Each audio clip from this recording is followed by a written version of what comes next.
Peut-on vraiment y croire? Autrefois, les Américains allaient chez Walmart pour acheter une tente avant de partir camper en famille. Aujourd'hui, beaucoup de ces mêmes tentes refont le chemin inverse. Elles s'installent sur les parkings de Walmart, non pas pour un week-end d'aventure, mais pour y vivre. De New York à la Californie, ces immenses parkings, jadis synonymes de confort et de praticité, se transforment en véritables villages de fortune. Là, des familles cherchent un peu de chaleur près d'un vieux pot d'échappement, essayant de reconstruire leurs rêves dans quelques mètres carrés de toile. Depuis un an, des chaînes géantes comme Walgreens, Macy's ou encore Dollar General ferment leurs portes les unes après les autres. Officiellement, on parle de restructuration stratégique. En réalité, c'est surtout une fuite face à une économie à bout de souffle.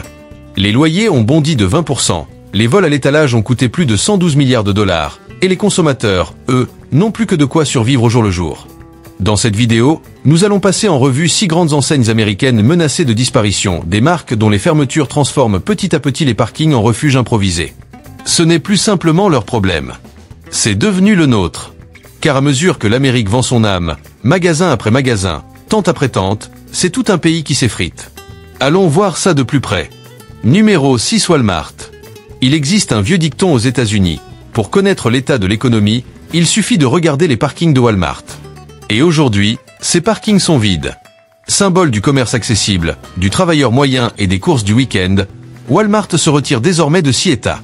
Chaque année, l'entreprise perd plus de 3 milliards de dollars à cause du vol, dépense un demi-milliard supplémentaire en sécurité, et malgré tout, certains magasins ne tiennent plus. Dans certaines villes, une seule succursale perd jusqu'à 10 000 dollars par semaine simplement à cause des produits disparus. Ce n'est plus une question de petites pertes. C'est une fissure dans la colonne vertébrale de l'économie américaine. Tout augmente, les loyers, les salaires, l'électricité, les assurances, tout sauf le pouvoir d'achat. Les clients historiques de Walmart, ceux qui croyaient au slogan « prix bas tous les jours », voient désormais ces prix s'envoler. Quand une boîte de coûte 40% de plus et que le loyer engloutit la moitié du salaire mensuel, bon marché ne veut plus rien dire. Les gens vont encore chez Walmart, mais ils n'achètent plus avec un chariot, ils comptent leurs pièces.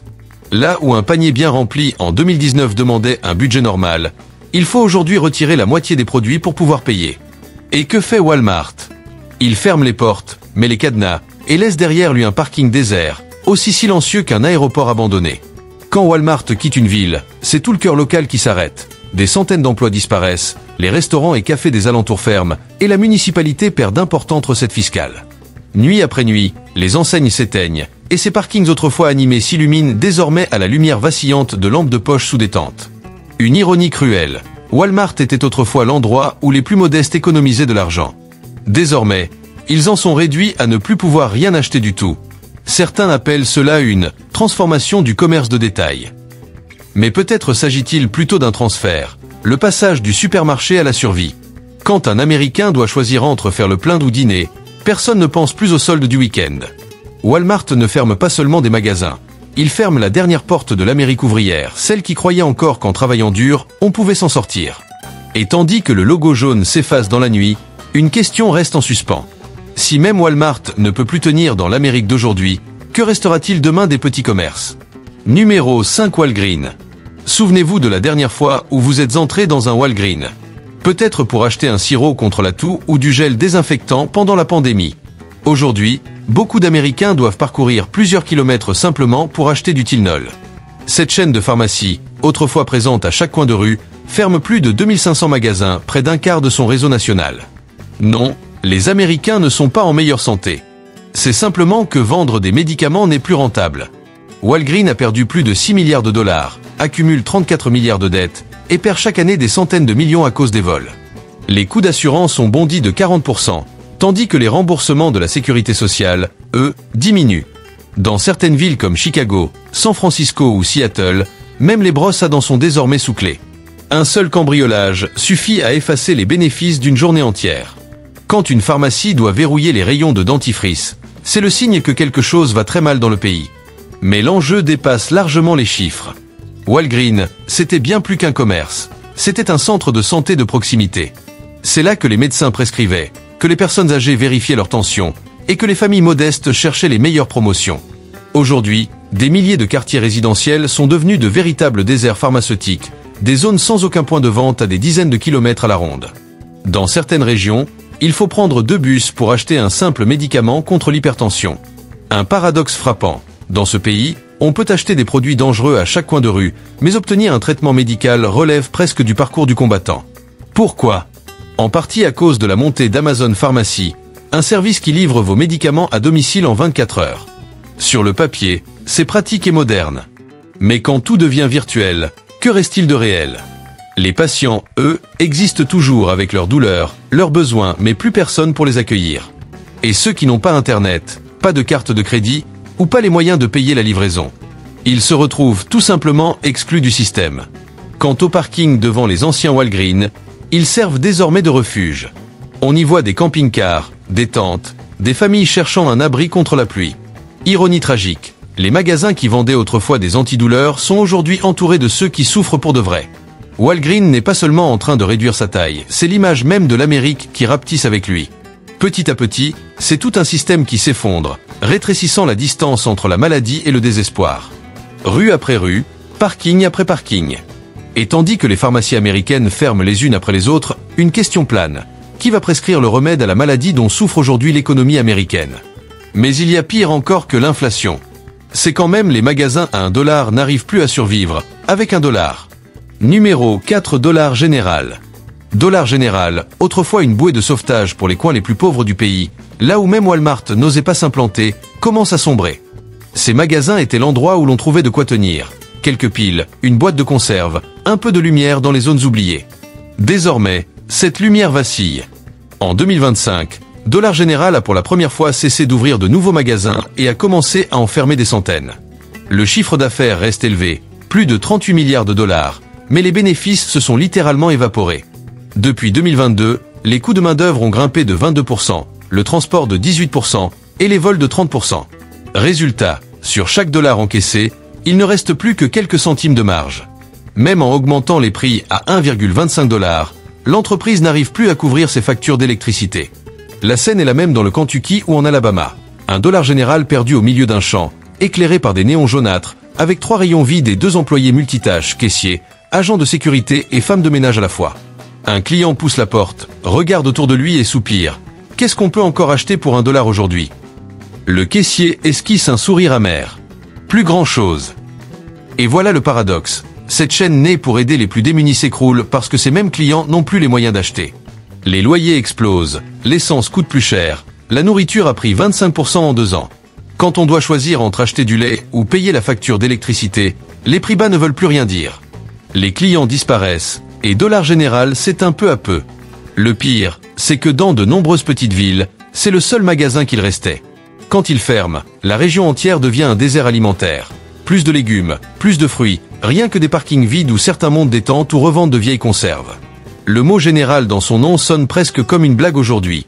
Tout est en liquidation, tout doit partir. Et il ne faut pas oublier, ces magasins sont les artères vitales de l'Amérique pauvre. Quand ces vaisseaux se bouchent, c'est tout le corps qui s'affaiblit. Dollar Général était un symbole d'espoir, celui de pouvoir acheter quelque chose malgré la pauvreté. Mais aujourd'hui, même l'espoir coûte trop cher. Alors la vraie question n'est plus de savoir quand l'enseigne se relèvera, mais combien vaut encore le rêve américain quand les plus pauvres n'ont même plus les moyens de vivre dans le pays le plus riche du monde. Numéro 3 J.C. Penney. Souvenez-vous de J.C. Penney. Ces lumières blanches, cette odeur de linge propre, cette musique d'ambiance légèrement vieillotte, et ces piles de chemises parfaitement pliées. C'était ça, autrefois, l'odeur de la classe moyenne américaine, celle qui croyait qu'en travaillant dur, on pouvait s'offrir une chemise à 70 $ et encore emmener ses enfants dîner le samedi soir. Mais cette époque est révolue. J.C. Penney, qui comptait jadis plus de 1100 magasins, n'en possède plus que quelques centaines aujourd'hui, éparpillés comme des îlots de mémoire dans un désert commercial. La fréquentation a chuté de 40%, les ventes en ligne ne compensent pas, et plus de 4 milliards de dettes pèsent sur la marque comme un nuage noir au-dessus d'un magasin de Noël éteint. Et pourtant, ils ont tout essayé, e-commerce, promotion, nouveaux investisseurs. Mais comment sauver une enseigne née pour une classe sociale qui n'existe plus? La classe moyenne, pilier de sa clientèle, s'est tout simplement évaporée. Les salaires stagnent, tandis que le logement et la santé atteignent des sommets. L'inflation, elle, grignote chaque repas.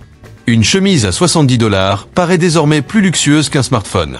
Dans bien des magasins J.C. Penney, la scène est surréaliste. Des néons qui clignotent, des rayons entiers à moins 90% où personne ne touche rien, et le bruit des pas des employés résonnant dans le vide. Ces employés qui, en pliant des chemises, rangent aussi les derniers rêves d'une génération entière.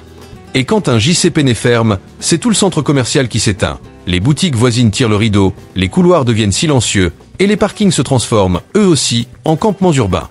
Un cycle étrange. Là où la classe moyenne venait autrefois faire du shopping, ceux qui étaient cette classe dorment désormais la nuit. JC Penney n'a pas été battu par Amazon, ni balayé par TikTok ou Shein. Non, il a simplement été abandonné, parce que l'Amérique n'a plus la classe qu'il servait. Ce magasin représentait la normalité, le quotidien d'un pays équilibré. Mais aujourd'hui, les États-Unis ne sont plus un pays normal. Ils sont à la fois trop riches et trop pauvres. Ironie tragique. Cette marque qui vendait la fierté de bien s'habiller est devenue le miroir d'une nation qui tente de masquer ses blessures sous des habits neufs. Et au fond, la question qui demeure est brutale. Combien de magasins comme JC Penney devront encore disparaître avant qu'on comprenne que ce ne sont pas seulement les vêtements qui sont bradés, mais la valeur humaine elle-même? Numéro 2, Forever 21. Et puis, il y avait Forever 21. Souviens-toi, les tops à $0, les robes moulantes à 5, les néons jaunes éclatants et la musique pop qui vibrait dans chaque rayon. C'était le temple de la jeunesse américaine, un endroit où l'on n'achetait plus qu'un vêtement. On achetait une émotion, la sensation de vivre à toute vitesse. Aujourd'hui, Forever 21 ferme des centaines de magasins. Plus de 200 ont déjà disparu. La fréquentation a chuté de moitié, et les loyers, souvent à $30 000 par mois, ne se justifient plus pour quelques selfies pris dans des cabines vides. Le problème, c'est que la mode n'est plus assez rapide. À l'ère de TikTok, les tendances ne changent plus en mois, mais en secondes. 15 secondes, pour être exact. Autrefois, Forever 21 mettait des semaines à sortir une nouvelle collection. Désormais, Shein ou Temu font la même robe en 3 jours, 2 fois moins cher, livrée à domicile. Les jeunes Américains n'ont plus besoin d'aller au centre commercial. Un simple glissement de doigts suffit. La mode bon marché a été battue par des algorithmes. Forever 21 ne vendait pas seulement des vêtements, mais une illusion, celle d'être unique, différent, éblouissant. On pouvait autrefois avoir l'allure d'une star hollywoodienne avec un simple budget d'étudiant. Mais tout a changé quand la génération Z a commencé à se soucier d'écologie, de consommation responsable et à se tourner vers les friperies. Du jour au lendemain, la recette magique de la mode bon marché a perdu son éclat. Même les enseignes qui brandissaient fièrement le mot durable n'y ont rien fait. Car au fond, vendre des vêtements à bas prix qu'on ne porte que 2 fois n'a jamais eu quoi que ce soit d'écologique. Une boucle parfaite d'ironie. Et au centre de cette histoire, il y a une marque au nom évocateur, Forever 21. Sauf que ses clientes d'hier ont grandi, changé, évolué. Les jeunes filles qui se bousculaient autrefois dans les allées des centres commerciaux pour dénicher la dernière robe à la mode sont désormais devenues mères de famille. Elles remboursent leurs prêts immobiliers, font leurs courses chez Walmart, et n'ont plus le temps ni l'envie de flâner devant les vitrines de Forever 21. Quant aux adolescents d'aujourd'hui, beaucoup ne savent même pas de quelle marque il s'agit. Poussez aujourd'hui la porte d'un de leurs magasins, et la scène est presque surréaliste. Les lumières sont toujours allumées, la musique continue de tourner, mais on sent qu'il n'y a plus d'âme. Des rangées de vêtements soldés à moins 70%, suspendus comme des souvenirs d'adolescence oubliés. Les mannequins sourient encore, mais c'est le sourire d'une époque révolue. Et quand les lumières s'éteignent, à l'extérieur, le parking devient plus sombre encore. Quelques vieilles voitures restent garées pour la nuit, et ici et là, on voit des tentes dressées près des poubelles. La fast fashion s'efface peu à peu, mais la pauvreté, elle, reste. Elle s'accroche au vide que la consommation de masse laisse derrière elle. Forever 21 a longtemps incarné le rêve à $10 de la jeunesse. Aujourd'hui, c'est un symbole amer, celui qu'en période de précarité, rien n'est vraiment forever. Et une question glaçante surgit. Si la jeunesse ne dure pas, est-ce que l'espoir américain, lui aussi, a une date d'expiration? Numéro 1, Macy's. Souviens-toi d'une autre époque, celle où le défilé de Thanksgiving de Macy's était presque un jour sacré aux États-Unis. Ces immenses ballons flottant dans le ciel de New York, la foule massée dans le froid, et les cris de joie quand le Père Noël faisait son apparition. Ce n'était pas qu'une fête, c'était le rituel d'une Amérique prospère. Aujourd'hui, Macy's organise toujours une parade, mais elle se déroule sur ses tables de liquidation. En 2015, la chaîne comptait 840 magasins. Il en reste moins de 450. Son chiffre d'affaires est tombé de 25 à 17 milliards de dollars. Et chaque année, elle ferme encore des dizaines de points de vente. Les coûts d'exploitation, eux, explosent. Plus 22% pour les loyers, plus 18% pour l'électricité, plus 30% pour les assurances, sans parler des pertes dues au vol, estimées à plus de 300 millions. Peu à peu, chaque étage luxueux de Macy's semble étouffer, comme si on lui retirait lentement l'oxygène. Dans ces centres commerciaux désormais à moitié vides, Maciès ressemble à un musée vivant du rêve consumériste américain. Les étagères ne sont plus remplies, les escalators tournent sans passagers, et dans les haut-parleurs résonnent encore des chants de Noël, en plein mois de mars. Si tu tends l'oreille, tu peux presque entendre les pas fantômes de la classe moyenne disparue. Mais cette histoire ne parle pas seulement d'une enseigne. Elle raconte la fin d'une époque, celle où faire du shopping était un plaisir, pas un calcul. Un temps où chaque fête donnait une excuse pour dépenser, pas pour s'inquiéter. Quand un magasin Maciès ferme, c'est tout le centre commercial qui s'écroule avec lui. Les petites boutiques voisines perdent leur clientèle, les restaurants ferment leurs cuisines, et sur le parking désert, il ne reste bientôt plus que quelques vieux camions, des tentes et des espoirs fragiles. Maciès s'en va, emportant avec lui le souffle même du quartier. Certains gardent espoir. Maciès finira bien par se restructurer. Peut-être. Mais comment réinventer un modèle né au XXe siècle quand les consommateurs du 2e veulent tout recevoir d'un simple clic? Ces bâtiments ornés de lustres et de vitrines étincelantes sont devenus les monuments d'une économie qui croyait que tout pouvait s'acheter, même les rêves. Maciès fut autrefois le grand sapin de Noël de l'Amérique, brillant à chaque saison des fêtes. Aujourd'hui, les lumières se sont éteintes. Et dehors, dans les parkings vides, la seule lueur vient des briquets de sans-abri cherchant un peu de chaleur dans la nuit glacée. Alors, une dernière question plane. Quand les lumières de Maciès s'éteignent, y aura-t-il encore quelqu'un pour croire qu'elles peuvent se rallumer? Ou bien l'Amérique laissera-t-elle cette célébration devenir un simple souvenir? Avez-vous remarqué? Chaque fois qu'un supermarché ferme, le parking devant lui ne retrouve jamais vraiment vie. Au début, ce ne sont que quelques fissures sur le béton. Puis, au fil des mois, l'endroit devient un cimetière commercial, avant de se transformer lentement en un bidonville sans nom. Aux États-Unis, un spectacle inédit se déroule sous nos yeux. Les parkings, jadis symboles de la consommation à outrance, se transforment en habitat improvisé. Selon les statistiques fédérales de 2024, plus de 770 000 Américains sont sans domicile, soit une hausse de 18% en seulement un an, la plus importante depuis la crise de 2008. Quand la Cour suprême a autorisé certaines villes à interdire le sommeil en extérieur, les sans-abri ont été chassés des parcs, relégués sous les ponts, et ont fini par s'installer dans les parkings abandonnés des centres commerciaux fermés. À Bellingham, dans l'État de Washington, derrière un Walmart autrefois très fréquenté, une rangée de tentes accueille désormais des centaines de personnes. À Koreatown, Los Angeles, le parking autrefois animé est maintenant jonché de tentes vertes, de voitures en panne et d'ombres illuminées par des lampes de poche vacillantes. À Milwaukee, l'État a dû fermer tous ses parkings park and ride à cause des violences et des overdoses qui se multipliaient dans la ville de tentes surgie au milieu du lot. À Salem, Massachusetts, les sans-abri ont installé leur camp derrière un Wendy's, jadis fréquenté par les employés après le travail. À première vue, on pourrait croire que l'Amérique se contente de recycler ses espaces. Un parking de centre commercial devient un refuge pour les oubliés, une sorte de réemploi dont personne ne voulait, mais qui s'impose naturellement. Le rêve américain commençait autrefois par une maison avec un garage. Aujourd'hui, il ne reste souvent que le garage. Ironique, non? Les néons autrefois scintillants sont remplacés par la lueur des feux de camp, et les rayons chargés de marchandises se transforment en paniers remplis de produits de première nécessité.